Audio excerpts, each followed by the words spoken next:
From the beginning of 1988 to the end of 1999, over 4,500 people were murdered in Washington, D.C. Now, I first came across his documentary a few months ago. It's called 12 Years in Hell, Blood of a City, Washington, D.C. And I encourage everyone, like I said, to check out his YouTube channel, Cop Stories. Ladies and gentlemen, on the line, Mitch Cradle. How are you? Hey, how you doing, man? Most definitely. I'm glad to be here. Yeah, thank you so much for once again joining the program. I have, usually a lot of ex-criminals, gangbangers and things like that on my program. So it's really good to have someone on my show who was on the other side of things. And I'm a big police supporter, always have been, and really looking forward to hearing your life story. Now, remind everyone of your credentials in law enforcement. I joined DC Police Department in 1986 after growing up in DC.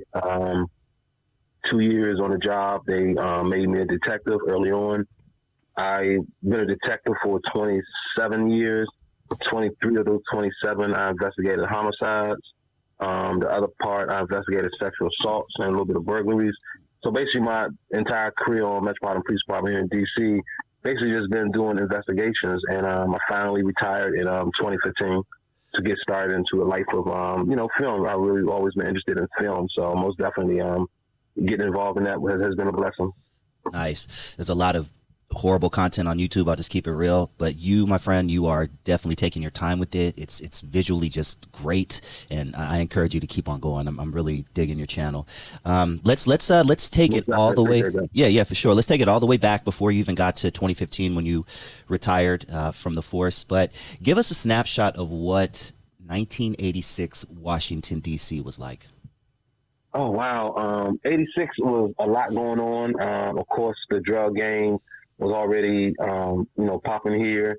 We had the Lynn Bias death right outside of D.C. in Prince George's County in the suburbs. So the drug game was heavy. Crack wasn't popular yet, but of course powder cocaine, heroin was. And it was just a lot of drug activity going on in D.C. in the communities, politicians. It was just so much that was going on. And, I just had made a decision within myself because I came up through the Police Boys and Girls Club, and I really didn't want to be a police officer during that period at all. But I had a young daughter. I was a young father, I had a daughter, and most definitely had to provide for her.